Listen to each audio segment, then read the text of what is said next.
Comenzamos este estudio bíblico entonces con la palabra de Dios, el Salmo 27, versículo 1 y el 14, que traen un mensaje, bueno, todo el Salmo en sí, pero yo para este momento de oración leeré solo el 1 y el 14. Entonces dice así el Salmo 27, versículo 1. El Señor es mi luz y mi salvación. ¿A quién podría yo temer? El Señor es la fortaleza de mi vida. ¿Quién podría infundirme miedo? Y dice el versículo 14. Espera en el Señor, infunde a tu corazón ánimo y aliento. Sí, espera en el Señor. Te damos gracias, Dios de la vida, que nos permites encontrarnos con frecuencia para meditar en tu palabra. Gracias porque nos invitas por medio de ella a confiar plenamente en ti, a sostenernos en ese ánimo que tú mismo nos das y a poder anunciarla en todo tiempo y en todo lugar y con las herramientas y los medios que tú nos posibilitas tener. Te pedimos que seas tú guiándonos en este estudio bíblico y que tu Espíritu Santo nos aliente, nos mueva y nos fortalezca para cumplir la tarea a la que tú nos has llamado. Bendice a quienes se conectan, a quienes escuchan este mensaje, a aquellos que participan y por extensión a toda la iglesia que cree, que confía y que espera en ti. Por eso nos ponemos en tus manos, por los méritos de Cristo, quien entregó su vida en la cruz por nuestra redención. Amén. Bien, pues hoy he preparado Amén. como motivación para la reflexión un estudio que tiene que ver con la confianza en Dios. Venimos en un ciclo de estudios bíblicos que nos han permitido reafirmarnos en el hecho de no tener miedo, de confiar, de no sentir tristeza y de aguardar en la esperanza que el mismo Dios nos da. Y en ese sentido, hoy quiero que hablemos un poco de la confianza en Dios a partir de un texto del Evangelio según San Lucas. Yo les invito a ubicar en sus Biblias Lucas 12, del 22 al 34, que son los versículos que vamos a trabajar. Lucas 12. Pensando en esas herramientas que Dios nos da por medio de su palabra para poder acercarnos más a Él. Yo sé que así como para conectarnos al estudio bíblico, entramos a la aplicación de Zoom, digitamos un número de identificación y allí ponemos una contraseña. También cuando nos queremos conectar con Dios, Él no se vale de estas plataformas que tenemos nosotros, sino que nos acercamos a Él por medio de la oración, que es como acceder a una aplicación que nos permite entrar en contacto y poner nuestro ser interior en contacto con Él. Él nos oye, nos escucha, nos consuela y nos fortalece para poder continuar. Pues tenemos Lucas 12, 22 al 34. Si alguna de ustedes gusta, puede leer, escuchamos ese texto del Evangelio.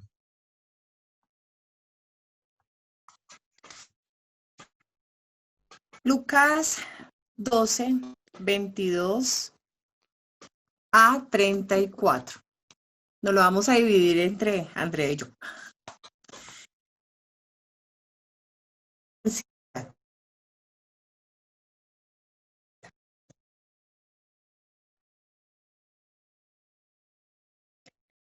Dijo luego a sus discípulos: la vida es más que la comida y el cuerpo que el vestido.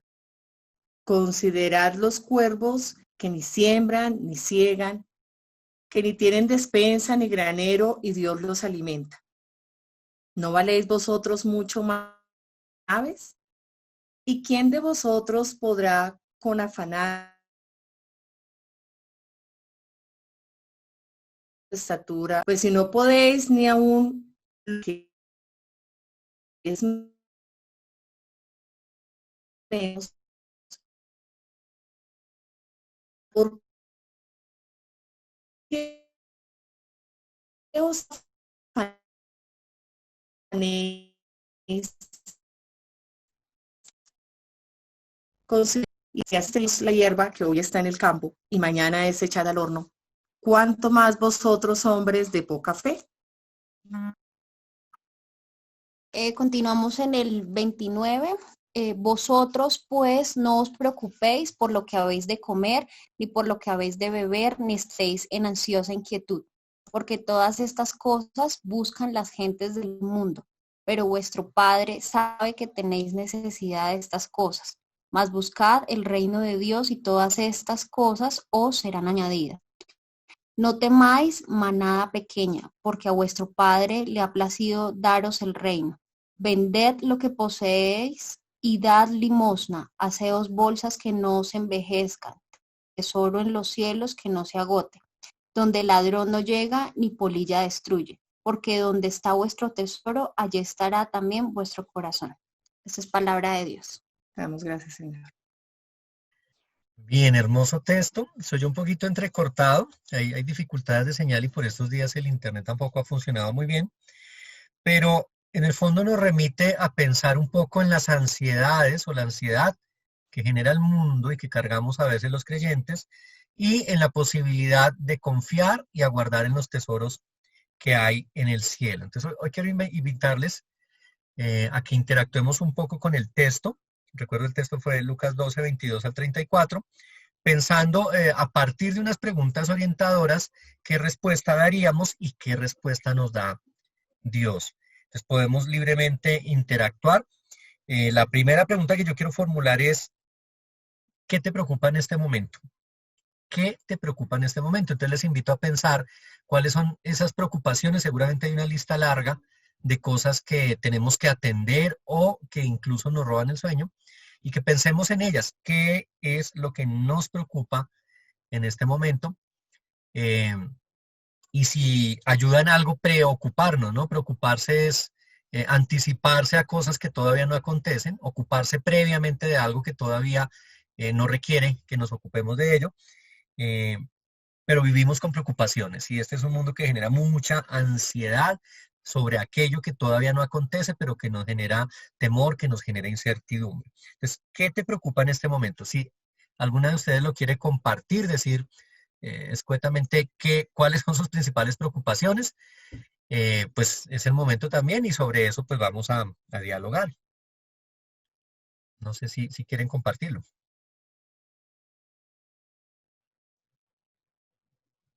Pues básicamente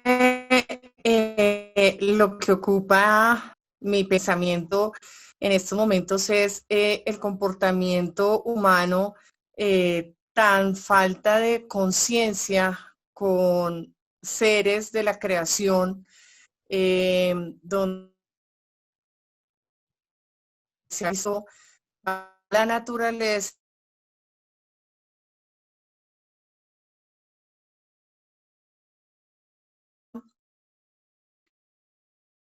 y con los animales que rodean.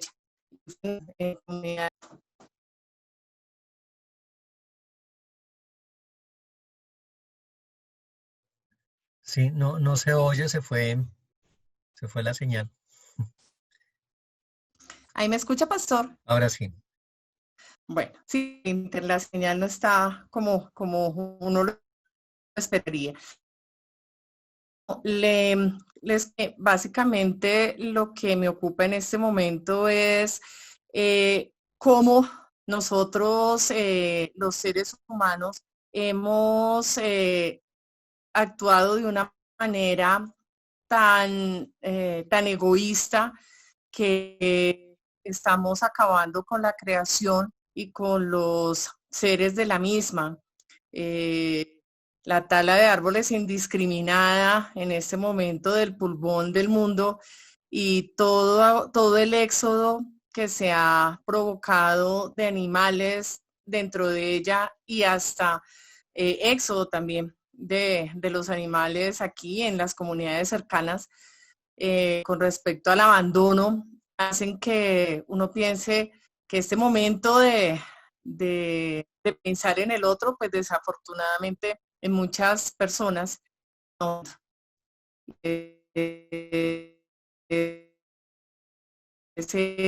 precisamente mi sentir.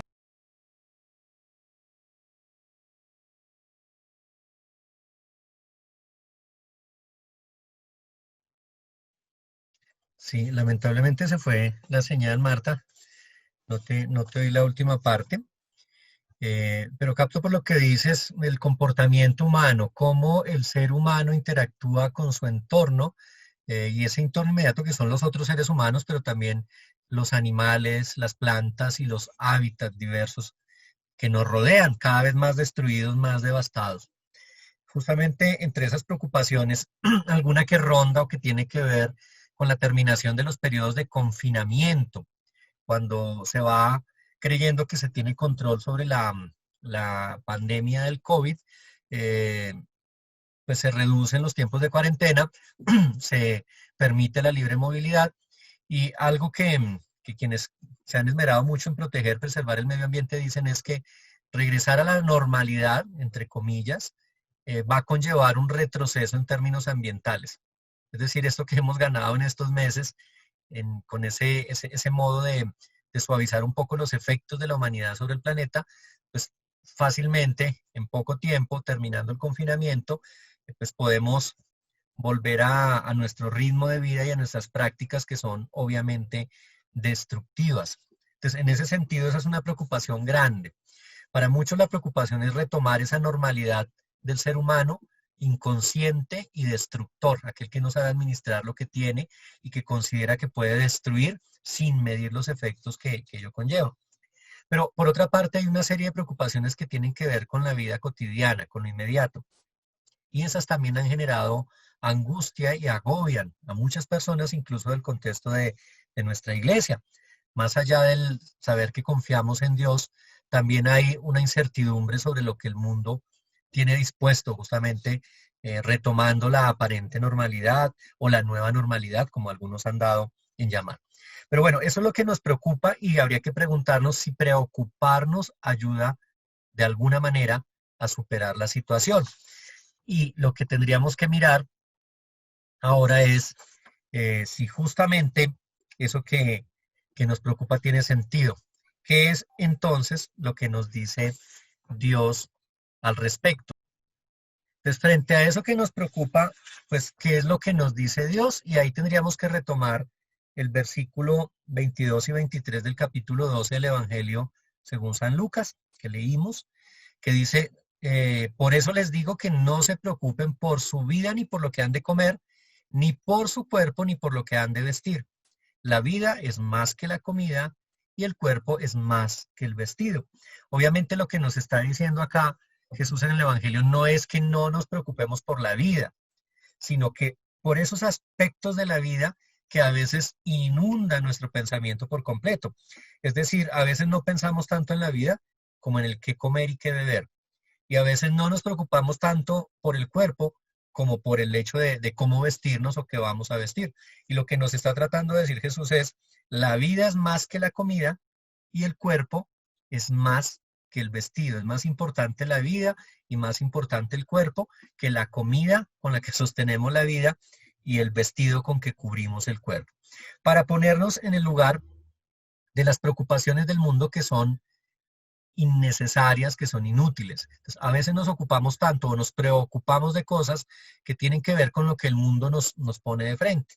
Entonces, en estos días hay mucha tensión sobre, no sé, los días que va a haber sin IVA, y si se puede comprar, no se puede comprar, con qué compramos, o está la preocupación de si llega o no llega la prima para aquellos pues, que trabajan y tienen un contrato, que reciben prima. Entonces, si llega o no llega la prima, si la pagan ahora o la pagan después. Entonces, hay cosas que nos van ocupando, pero son finalmente preocupaciones que nos transmite el mundo y que pueden llegar a ser inútiles en la resolución de las cosas que sí son esenciales, que son fundamentales en la vida humana. Entonces, ¿qué es lo que nos hace falta para hacer conforme nuestra voluntad a la voluntad de Dios frente a este tema de las preocupaciones? O sea, ¿qué paso nos toca dar para conformar, para adecuar, para armonizar nuestra vida con lo que Dios nos está diciendo cuando nos dice que la vida es más que la comida y el cuerpo es más que el vestido? ¿Qué necesitamos entonces para lograr ese nivel de acercamiento a esa voluntad que Dios nos expresa? Entonces, no sé si alguna de ustedes quisiera compartirlo. Frente a lo que nos preocupa, Dios nos dice que no nos preocupemos. Ahora, nos dice que la vida y el cuerpo son más importantes que la comida, la bebida y el vestido, que esos son ocupaciones o preocupaciones del mundo. Entonces, ¿qué debemos hacer para estar más cercanos a eso que Dios nos está diciendo. No sé si alguien quiere compartir alguna de sus reacciones o sus reflexiones.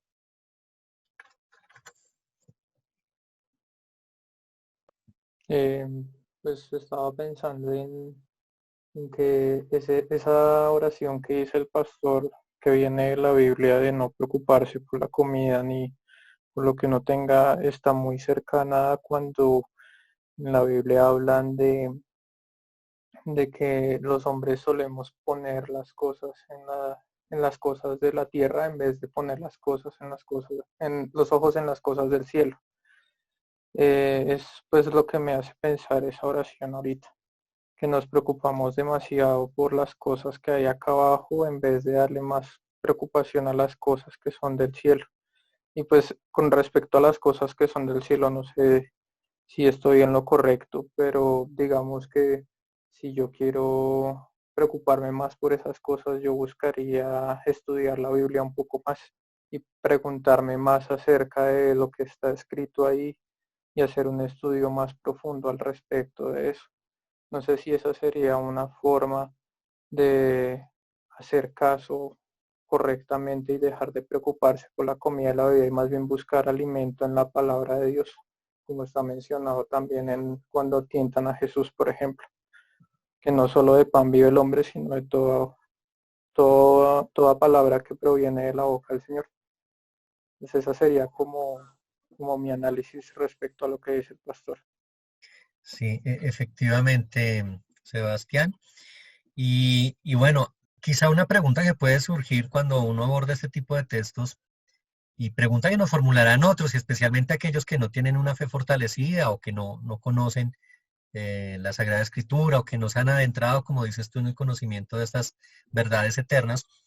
Y es bueno, está bien, yo dejo de preocuparme de la comida y del vestido, pero ¿quién me va a dar de comer? ¿O cómo garantizo yo que estudiando la palabra se va a llenar mi estómago?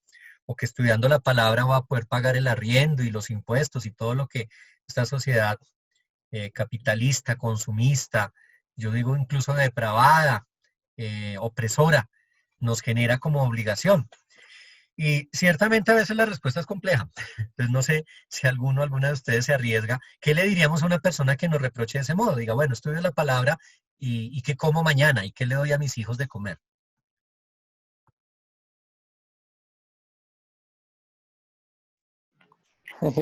Pues bueno, sí, sigue Heider. Dale. Pues yo iba a decir que primero toca tener confianza en Él, pues Dios es el que nos provea todos los días, Él nos provee nuestros alimentos, el vestido, la casa, todo lo que necesitemos. Entonces hay que tener confianza primeramente en Él y ya lo del resto pues Él hará, ¿no? Eso era lo que iba a decir. Sí, de hecho lo que menciona Heider, también hay un versículo en la Biblia en el que Jesús les dice a los discípulos, bueno, llegó la hora de que vayan y prediquen, solo tomen la ropa que tienen puesta, no lleven dinero, no lleven comida y vayan a predicar a los pueblos y ya, o sea, literal Jesús directamente da la orden de no llevar nada, o sea, no cargar comida extra, ni dinero, ni nada, sino que con la ropa que tiene puesta y los zapatos que tiene puesto vayas y predique.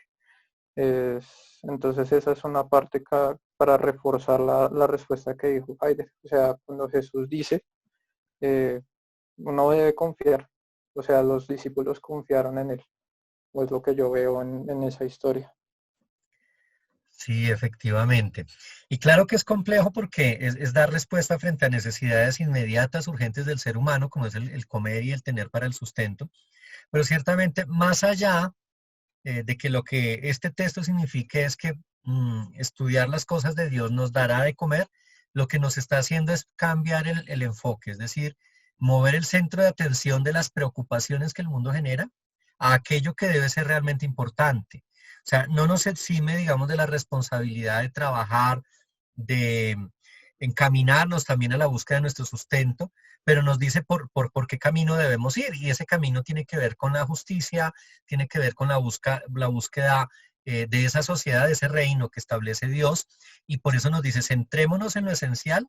Más adelante nos va a decir que busquemos primero el reino, centrémonos en lo esencial, que de ello derivará el que podamos contar con el sustento para la vida y seguramente muchas otras cosas, pero para no perder de vista lo que es realmente importante. Y aquí vendría una segunda pregunta, o una más, y es, bueno, ya dijimos qué nos preocupa en este momento. Ahora, ¿qué nos ocupa? Es decir, ya no qué estamos anticipando sobre ese futuro que nos angustia, sino realmente a qué estamos dedicando nuestros esfuerzos en este momento de nuestra historia, en este momento de nuestra vida. Porque puede ser que lo que nos preocupe nos genere angustia porque son cosas que están en el escenario de lo que no ha pasado, de lo que puede pasar y en el campo de la incertidumbre. Pero lo que nos ocupa tiene que ver con el día a día, con lo cotidiano, con lo que estamos viviendo en este momento. Entonces, no sé si alguno de ustedes se anima a decir qué le ocupa en este momento, qué le tiene comprometido con la historia o con la historia de vida o su historia personal en este momento particular que estamos viviendo.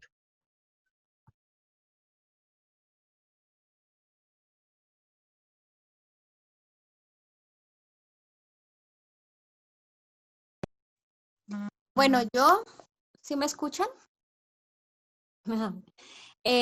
Pues con respecto a lo que mi tía decía inicialmente, lo que a ella le preocupa es el ser humano cómo está siendo de una forma u otra cruel con los animales y no está siendo consciente del cuidado y la protección. En este momento a nosotros como familia nos ocupa la adopción de una perrita que encontramos en la calle el día lunes. Pues afortunadamente el animalito es un animalito cachorro, pero pues estaba sola, no había comido, no había tomado agua. Entonces afortunadamente llegó aquí al frente de la casa y en este momento estamos ocupados en proteger esa vida que de pronto si todos lo hiciéramos significaría salvar muchas vidas, ya sea animales salvajes, animales domésticos, que en este momento están en peligro, pues en manos de otros seres humanos que les quieren hacer daño.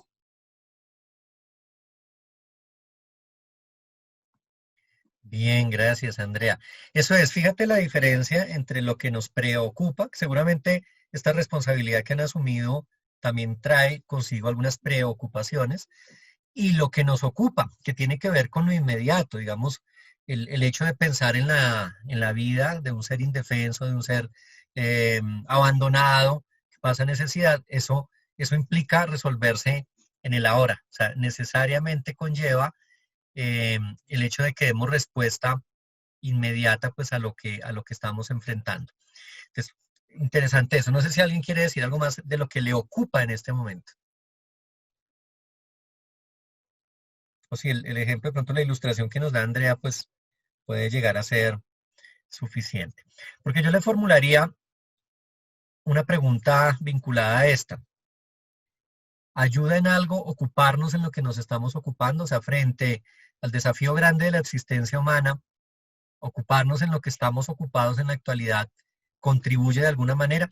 Y no tienen que responderla hacia el aire, pero quizá muchas de las cosas que hacemos, que consideramos hay que resolver en lo inmediato, lo que a veces en un lenguaje más de proyectos se llama emergencias, ¿no? Lo que se va dando, lo que va surgiendo, nos ocupa de tal manera que pensamos que el hecho de que nos ocupe es lo que debe realmente acontecer. Y dejamos de lado o perdemos la vista sobre otras situaciones. Lo explico de otra manera. Puede ser que la iglesia en este momento trata de dar respuesta a las necesidades inmediatas de las comunidades. Entonces nos esmeramos en hacer acompañamiento, nos esmeramos en poder generar algunas ayudas económicas para familias que pasan necesidad. Estamos seguramente viendo el modo como seguimos garantizando que ninguno pase hambre, en fin. Pero en ese caminar, resolviendo lo que nos ocupa en el momento, incluso perdemos de vista otras cosas en las que también deberíamos ocuparnos.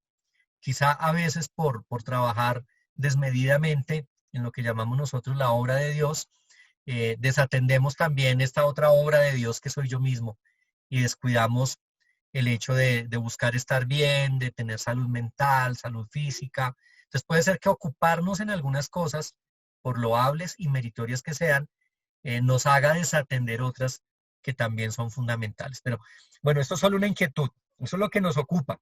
¿Qué es lo que nos dice Dios al respecto? Entonces Lucas 12:31 dice: busquen ustedes el reino de Dios y todas estas cosas les serán añadidas. ¿Qué es lo que nos debe ocupar en este momento de la historia? Buscar el reino de Dios. Lo demás se va derivando. En ese sentido, valiéndome del ejemplo de Andrea, de este perrito, esta perrita que necesitaba ser rescatada, ser atendida en inmediato, uno podría pensar que es una cosa secundaria, pero quizá en esa búsqueda de justicia y justicia hacia los animales, esto sea parte del buscar primero el reino de Dios, que en la versión de Mateo dice, y su perfecta justicia, y todo lo demás será dado por añadidura. Entonces, es importante sí tener la mirada clara y el enfoque tal para identificar cuándo estamos encaminados a aquello que Dios nos está pidiendo, porque puede ser que por ahí sea el camino. Puede ser que por ahí se nos esté revelando una misión frente a ese reino que se va constituyendo. Entonces, fíjense que hemos hablado como de dos cositas fundamentales. Uno, lo que nos preocupa y cómo Dios nos dice que no nos preocupemos por ello, que no es tan importante. Y otro, lo que nos ocupa y aquello que Dios nos dice debe ocupar nuestro esfuerzo y nuestra vida. Y es el reino de Dios. Claro, eso suena muy abstracto y seguramente si yo salgo a la calle y me encuentro con alguien que está pasando necesidad o que está desempleado y me dice, ayúdeme, socórrame algo, y yo le digo, busque primero el reino de Dios y lo demás le será dado por añadidura, seguramente no me va a entender porque me va a decir, yo lo que estoy pasando es hambre, yo no necesito que me sermoneen, sino que me resuelvan la necesidad inmediata. Pero en ese caminar que hacemos los creyentes, los y las creyentes, nosotros tenemos claro que trabajar por el reino de Dios conlleva trabajar por la transformación de las estructuras de opresión del mundo. Entonces, buscar el reino de Dios es buscar un camino que conlleve la justicia. Entonces, la búsqueda del reino de Dios tiene que ver con el denunciar la injusticia, tiene que ver con la solidaridad hacia aquel que pasa necesidad.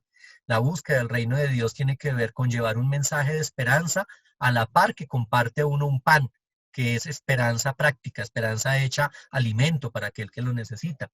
Entonces, fíjense que es complejo. No es una respuesta simplona el decir que hay que buscar el reino de Dios, sino que realmente es todo un compromiso con la verdad, con la justicia, con la compasión que Dios nos va mostrando en el camino. Y por eso esa invitación de Él a buscar el reino de Dios. Ahora la pregunta que deriva de esta afirmación es, ¿qué nos hace falta para estar centrados y ocupados en buscar el reino de Dios? ¿Qué tendremos que ajustar en nuestra vida para que todo lo que nos ocupe en el hoy tenga que ver con ese proyecto de vida y de vida plena que Dios nos está mostrando, que tiene que ver con un reino donde la justicia y la paz son característica fundamental? ¿Qué nos hará falta? ¿Qué dicen ustedes?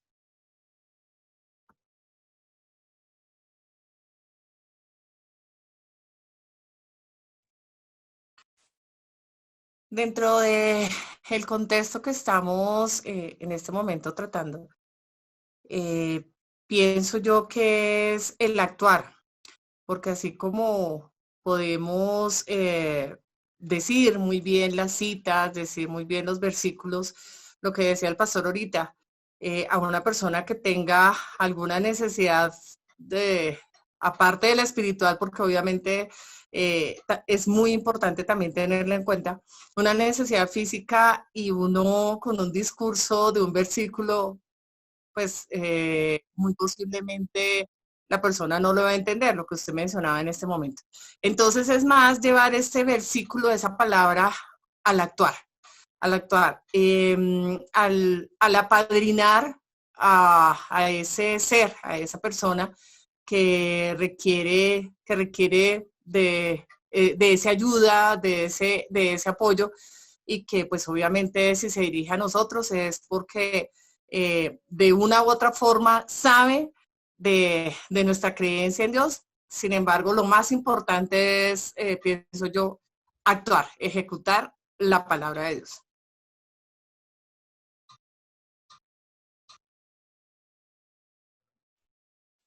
Bien, no sé si hay otra reacción, si alguien más quiere compartir algo. Porque es oportuno lo que dice Marta, ¿no? El actuar, que creo que esa es una expresión que escuchamos mucho en el contexto de nuestra iglesia, cuando se habla de una fe activa.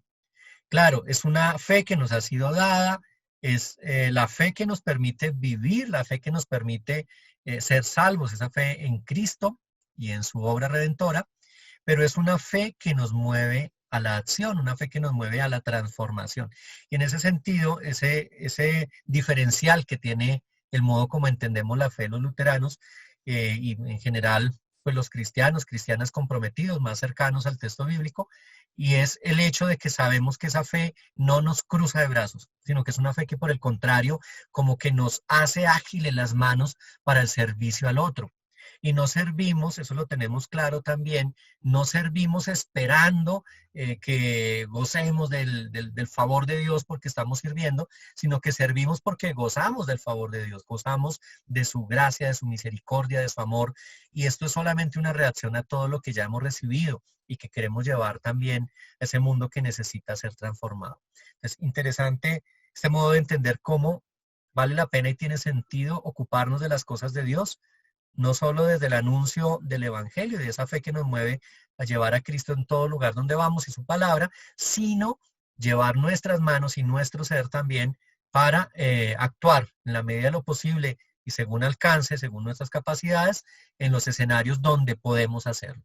A veces no es salir a la calle como algunos pensarían que es que se desborda la iglesia por salir a la calle a repartir mercados, a levantar gente que está caída, a limpiar los ríos, a descontaminar el planeta, aunque bueno, eso sería excepcional si todos los cristianos nos movemos hacia esa causa, sino que a veces en los escenarios de la cotidianidad realizamos acciones que dan cuenta de nuestra fe. No hay que hacer cosas desmedidas, desbordadas, si podemos las hacemos, sino que desde lo cotidiano muchos gestos hacen la diferencia. Yo les cuento acá, en particular, de alguien a quien conozco muy cercana, que vivimos en un segundo piso y en el primero hay un tejado transparente que se llena de mugre horrible. Entonces siempre esta persona piensa, pobre los vecinos del primer piso que no pueden limpiar su tejado y que está lleno de mugre, su apartamento debe ser oscuro. Entonces esta persona que es Claudia, mi esposa, generalmente cuando llueve se asoma por las ventanas, echa jabón y con una escoba refriega el techo del vecino del primer piso. Y ese techo queda transparente, como nuevo. Y bueno, a nosotros no nos beneficia en nada hacerlo. O sea, el gesto no nos beneficia a nosotros. Pero al vecino que vive abajo, cuando le entra más luz, cuando su techo que él no lo puede limpiar, cuando su techo está limpio, de seguro que le beneficia. Y no lo hacemos porque esperemos una retribución, sino lo hacemos porque vemos que había una necesidad a la cual hay que atender. Es un gesto sencillo, no demanda ninguna inversión más que de tiempo y algo de esfuerzo, pero es un gesto que es transformador, que seguramente le permite ver el sol por la mañana a nuestro vecino y alegrarse con la luz del día que entra en su habitación. Entonces, esas pequeñas cosas, el recoger un animalito que está abandonado, que seguramente en la calle va a morir, y tenerlo allí cuando hay la posibilidad, cuando podemos albergarlo, cuando tenemos un alimento, ese es uno de esos gestos bellos que hacen diferencia. El poner una totumita con agua en tiempo de sequía para que los animales que pasan beban, el tener unas flores en la casa para que las abejas tengan donde nutrirse y un punto de descanso en su travesía, son pequeños gestos que dan cuenta de nuestra fe. Entonces, eso transforma el mundo. Eso chiquito hace la diferencia. Y quizá a eso nos invita Dios cuando nos dice que nos ocupemos del reino, porque ese es el reino que nos ha confiado. No sé si hay algo más que agregar de parte de ustedes al respecto.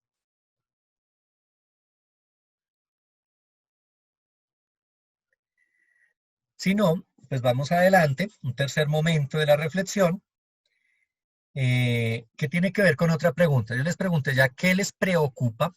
¿Qué les ocupa? La siguiente pregunta es, ¿qué les genera miedo? ¿Qué les genera miedo? Y si tener miedo, si temer ayuda en algo. O sea, si contribuye realmente. Entonces, pensemos en esos miedos que nos surgen desde los miedos que algunos dirían tontos, como el miedo a la oscuridad o el miedo a ser asaltados, hasta esos grandes miedos que a veces embargan nuestra existencia. El miedo a la muerte, el miedo a la pérdida de un ser querido, el miedo a una enfermedad devastadora, el miedo a no tener cómo sostener la familia el día de mañana. Pensemos en todos esos miedos que seguramente son miedos compartidos y si en algo nos ayuda a tener esos miedos. Pensando en ello, ¿qué es lo que nos dice Dios al respecto? ¿Qué te dice Dios sobre el miedo, sobre el temer? Lucas 12:32. Seguimos con el mismo texto que hemos venido revisando, el Evangelio según San Lucas.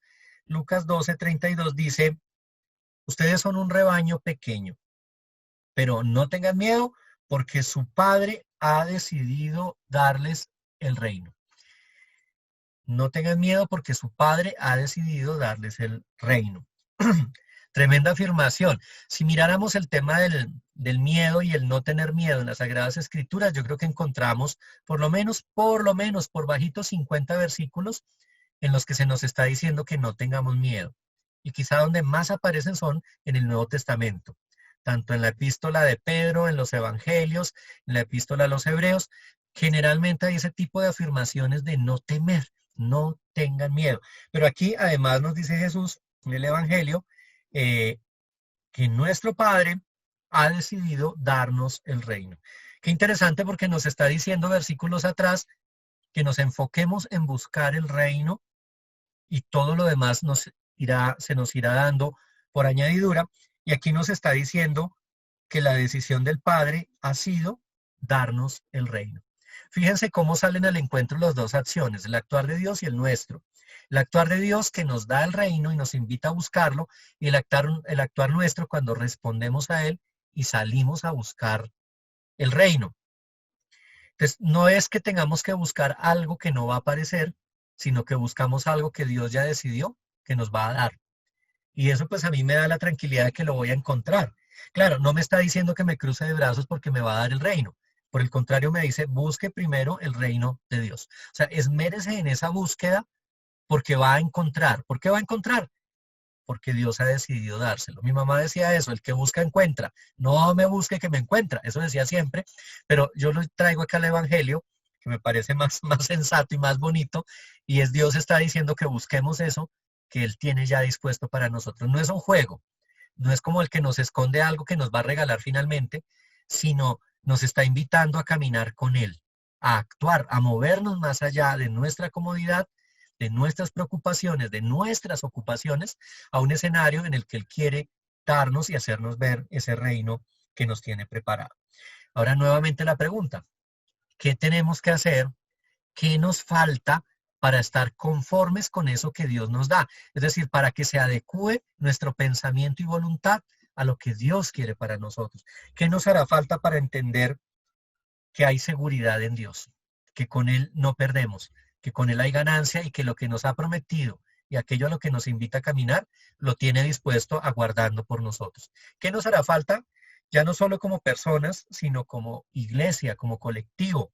¿Qué nos hará falta para poder sentir seguridad en el Dios que nos concede su reino? Desde mi caso me gustaría resaltar una parte importante para enfrentar los miedos. Que pues en mi caso, como yo lo percibo, pues no está mal a veces tener miedo. Es normal que tengamos miedo, todo el mundo tiene miedo de algo a veces. Pero una muy bonita y buena forma de enfrentarlo es orar. Orar y pedirle a Dios para que uno pueda enfrentar y sobrellevar ese miedo y mantenerse en una oración constante. Así como cuando en la Biblia se menciona la parábola de la mujer que va donde el rey todos los días a que le den su derecho. No me acuerdo bien cuál era el derecho. Y todos los días iba allá donde el rey. Por favor, deme mi derecho. Por favor, deme mi derecho. Si no estoy mal, estaba pidiendo acerca de una tierra o algo así parecido. Y al final el rey dice, listo, pues démosle el derecho porque pues todos los días estaba esa mujer ahí pidiendo eso y ha venido muy constante. Y hacen referencia, ese versículo hace mucha referencia a la oración y creo que puede ser utilizado para recordarnos que a través de la oración nosotros podemos vencer todos esos miedos que tenemos, porque de alguna manera los tenemos que enfrentar. Y pues hay que recordar que no estamos solos, o sea, para enfrentar los problemas que tenemos no estamos solos, para cumplir las metas que tenemos no estamos solos. Entonces, yo diría que una de las cosas que hace falta es aferrarse a la oración para pedirle a Dios la guía para enfrentar ese miedo y derrotarlo.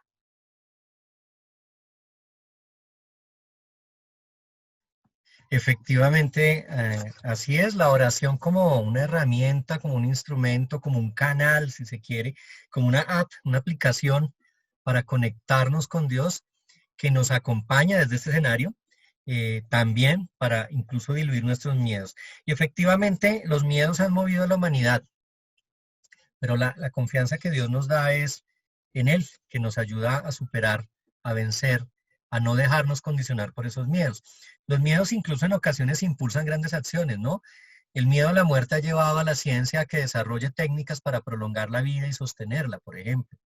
El miedo a la devastación total o al no poder respirar ha llevado a que muchos ambientalistas, mucha gente comprometida realmente con el planeta, emprenda acciones de transformación también. Entonces, en ese sentido, pues sí, los miedos han sido un motor importante en la existencia, pero la palabra también nos invita a tener seguridad y confianza en aquel que nos dice no tengan miedo. Y un momento más en esta reflexión, otro paso adelante en el texto que compartimos es ¿dónde está nuestro corazón en este momento? Recuerden, la primera pregunta es ¿qué te preocupa? La segunda, ¿qué te ocupa? La tercera, ¿a qué le tienes miedo o qué te genera temor? Y esta es ¿dónde está tu corazón? ¿Dónde se encuentra tu corazón en este momento? Y el hecho de que esté allí, donde se encuentra, contribuirá en algo, ayudará para algo, es el lugar adecuado donde debe estar. Entonces, ¿dónde está nuestro corazón? Una pregunta curiosa, yo recuerdo un amigo de México, Alberto, que seguramente ve estos estudios bíblicos. Eh, Alberto cuando saludaba, él parte de una comunidad indígena en San Cristóbal de las Casas, en Chiapas, creo al sur de México, si no me equivoco, entre México y Guatemala. Cuando saludaba, no preguntaba cómo estás, sino preguntaba cómo está tu corazón. Y cuando uno le dicen cómo estás, pues uno generalmente dice bien, o ahí vamos, o bueno, llevándola, ¿no? O resistiendo, soportando, en fin, tenemos respuestas ya muy pensadas, muy elaboradas y cortas para evadir realmente una buena respuesta. Pero Alberto decía, ¿cómo está tu corazón? Entonces es difícil responder solo con un bien o ahí vamos.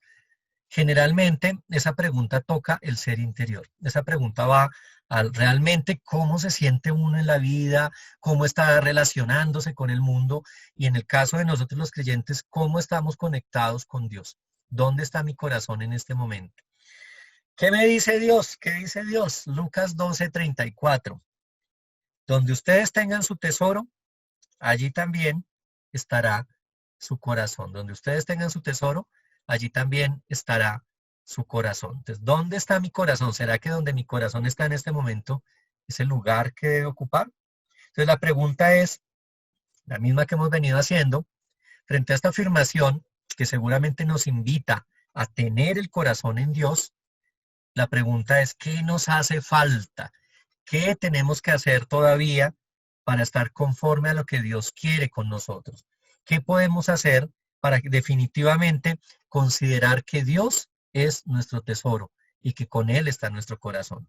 ¿Cómo podemos poner nuestro corazón herido, quebrantado, sufrido, cargado de tantas angustias, miedos y preocupaciones en las manos de Dios, sabiendo que en Él está nuestro tesoro, en su palabra, en su mensaje, en su voluntad, en sus preciosas y misericordiosas manos?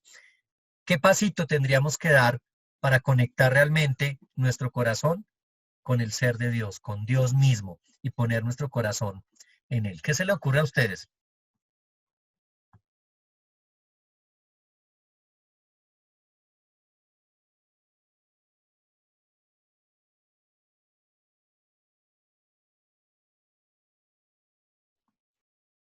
Los dejé sin palabras, con el corazón en la boca.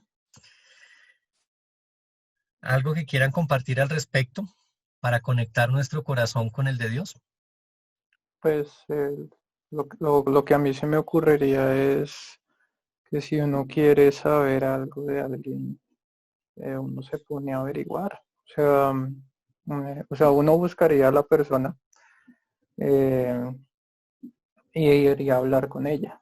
En este caso, si Jesús todavía estuviera de forma física en la tierra, como lo estuvo hace 2000 años, sería como lo hacía la gente que iba y se acercaba y lo buscaban para hablar con él, para escuchar lo que decía.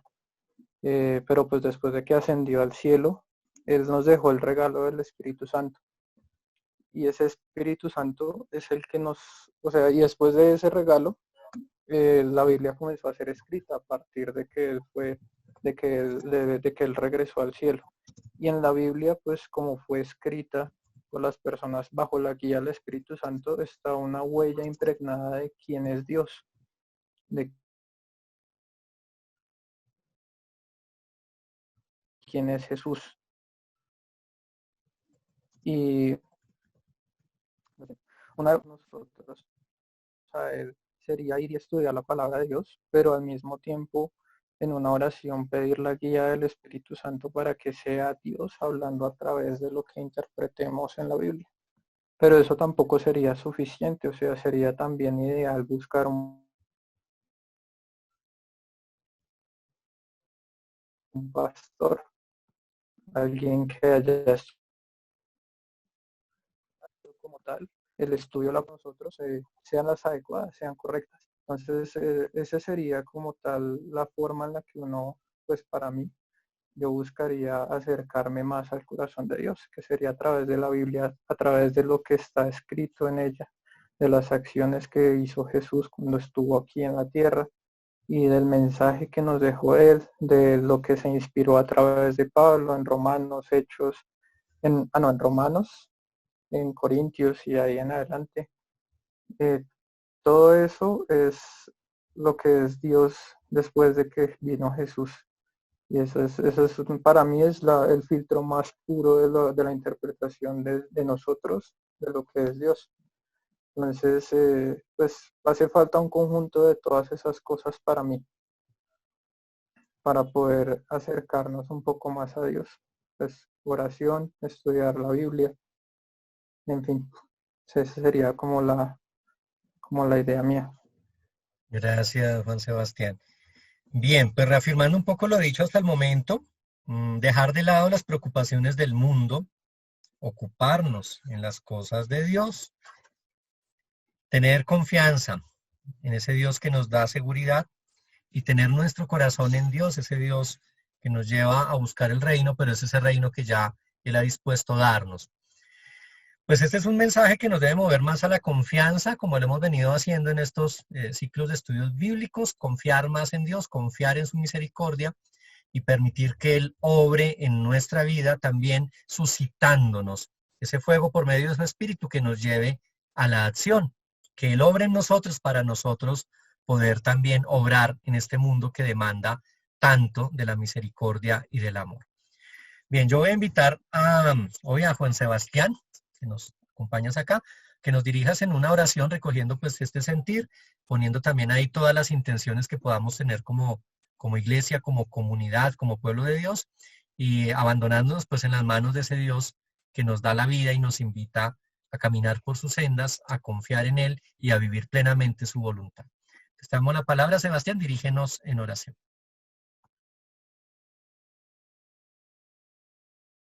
Aló. Bueno, entonces, Señor Jesús, gracias por el día de hoy, gracias por este día tan bonito, por la oportunidad que nos das de compartir estos tiempos a través de las cosas que nosotros nos inventamos, Señor. Nos permite, Señor, a pesar de la distancia, estar unidos y escucharnos unos a otros y aprender un poco más de ti, Señor. Gracias por el pastor, Señor. Te pido que seas tú bendiciendo su vida y asimismo seas tú bendiciendo la vida de cada una de las personas que que se conectó a esta reunión y que aprendió un poco más de ti, Señor, y de tu camino y de lo que debemos hacer para ser más como tú enseñaste hace tanto tiempo y como quedó impregnado, Señor, en esas escrituras que gracias a Dios tenemos todos hoy el día de hoy de leer, Señor, de poder disfrutar y aprender de ellas. Te pido, Señor, que seas tú bendiciendo el resto del día que queda de hoy, Señor, que seas tú bendiciendo todos los espacios futuros como este que van a haber, Señor. Que seas tú cuidándonos de ese virus horrible, Señor. Que seas tú cuidando a nuestros seres queridos y a nuestra familia. Que seas tú, Señor, ayudándonos todo el tiempo y nunca dejándonos solos. Y que seas tú siempre guiándonos, Padre. Que seas tú, Señor, nuestro camino y lo que nosotros queramos para nuestra vida. Que tu propósito para nuestra vida sea cumplido en nosotros. Gracias, Señor. Gracias por todo lo que nos das. Pedimos perdón, Señor, porque no siempre lo hacemos bien. A veces nuestra mente vuela por sí sola y te pedimos que nos ayudes, Señor, a corregir todas esas cosas, a corregir todos